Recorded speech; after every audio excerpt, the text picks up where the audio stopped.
Hi, I am Alexa Olson, and this is my final presentation for this class. So, after reading the book and doing all the work for this class, I thought that the most meaningful and memorable chapter for me was Chapter 13. Chapter 13 went over presentations and what it takes to be a great presenter. Presentation is extremely important. You use it all the time in the workforce and also just in your everyday lives. I was never really that good at presentation. My presentation skills lacked a lot, and I would always think way too much about my presentation. I would always think that my audience is judging me very harshly, and they would think way too much about what I was saying, when in reality, I was the one that was judging myself too harshly and would think way too much about what I was saying. And when I would prepare way in advance for the presentation, I would think I'd have to stick to a strict dialogue, and when I would stray away from that, I would get very jittery and nervous, and I would bounce around all of my presentation. I wouldn't follow any specific order for the points that I was making, and I would also even cut my presentation short because I just would draw a blank on what I was going to say next. I would also play with my hands a lot and play with my hair and tap my foot and also even lean against the wall because I just was very nervous and I wouldn't take my time with what I was saying.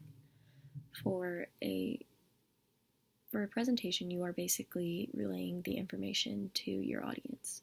For a great presentation, one of the main points was to take a deep breath before you start your presentation and just so that you could get all the nervous energy out and you can start clean and your voice would sound even better.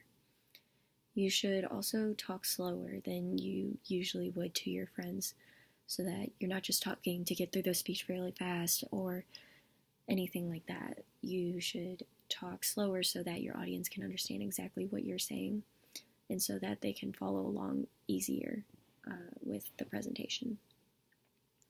You should also be completely aware of your audience. This was one of the major points that was in the book, and it is so important because if you offend anyone in your audience, they will automatically just shut down and not really listen to what you have to say, even if what you're saying is very important. You should, there's so many ways to figure out who your audience is, like sending out a survey beforehand, or even if it's for a class, just kind of taking inventory of how they act and how they react to certain things. For example, if you were giving a presentation to a group of children, you wouldn't use big words that you would use with a group of adults, and you wouldn't use real-life examples that have happened maybe either to you or to adults because they won't really understand it, and you will lose the attention of your audience of those children. You should also sound very firm in your presentation so that you can be taken seriously and that your audience can know exactly what you're saying and take that information and process it and make their own thoughts from it. You shouldn't be yelling at your audience by any means, but you should sound firm and confident in what you're saying so that your audience believes you and knows exactly what to take with that information. You should also use the right hand gestures, like if you are saying something to your audience, such as, oh, you guys, like point to them, or if you are referring to something in your PowerPoint or on the board behind you, point to it so that they can follow along easy and they're not scanning all over or looking for the information that you are trying to tell them. You should also move around a little bit. You shouldn't just stay in one spot, stiff as a board. You should move around so that you're more personable with your audience and that they are really paying attention to you and following along with you and it's not boring to them. You also need to have eye contact with your audience. They want to know that you are talking to them and that you are attentive in what you're saying and that you know exactly what you're saying. Because if you have eye contact with them, then they are looking back at you and they want to pay more attention to you because you're paying attention to them.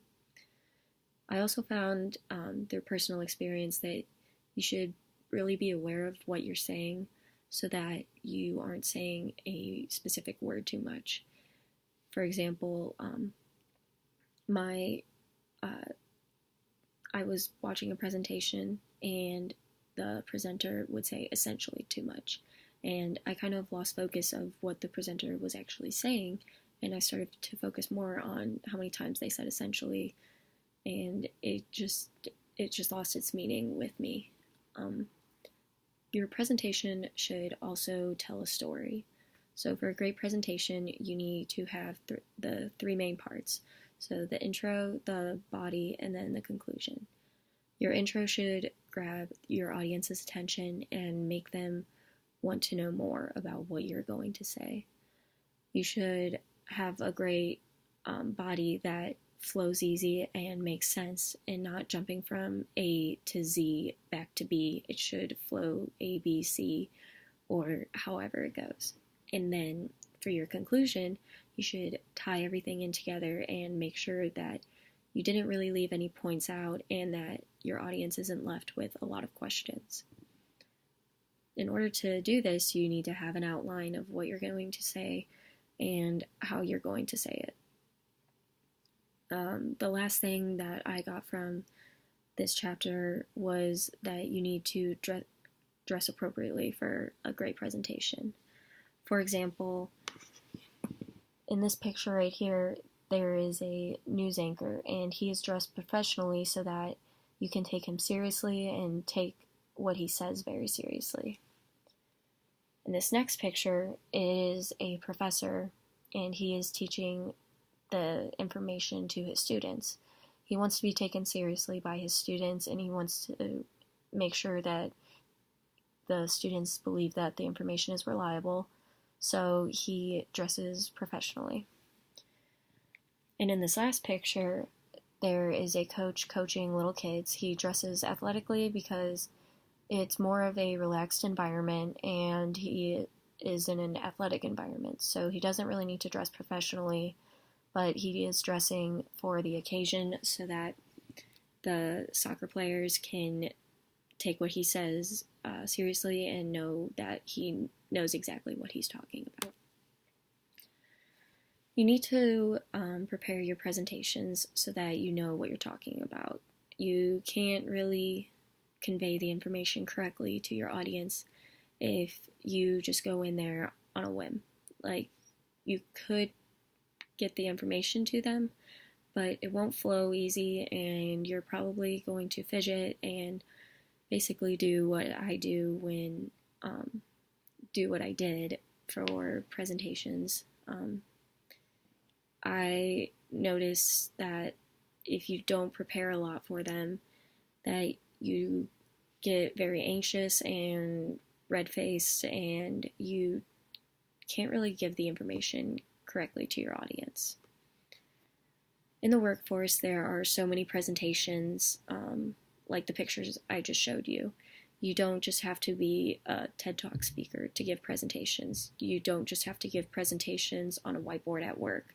You give a presentation when you're a news anchor because you are relaying the information to the audience, everyone who is watching that station or that show.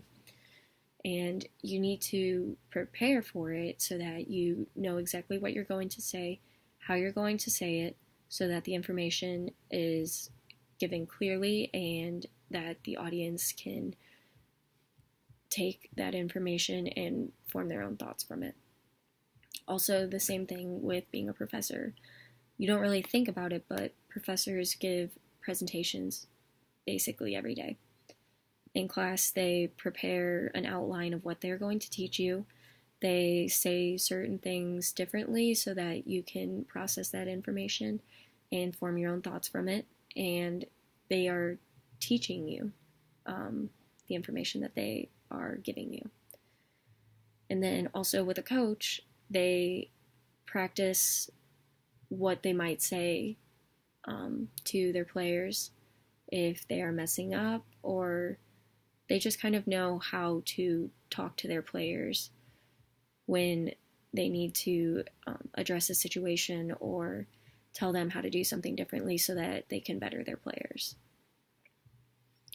This chapter helped me to look at presentations in a different way and helped me to better myself at them.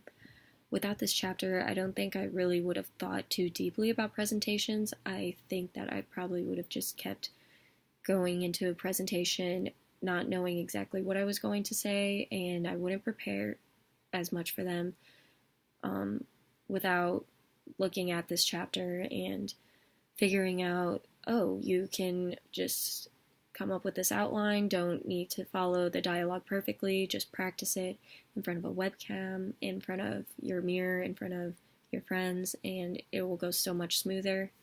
I've actually tried it for a class I had to give a presentation, and I practiced what I was going to say in front of my friends, and then next I practiced in front of a mirror to see how much I fidgeted and played with my hair, hands, or leaned up against something.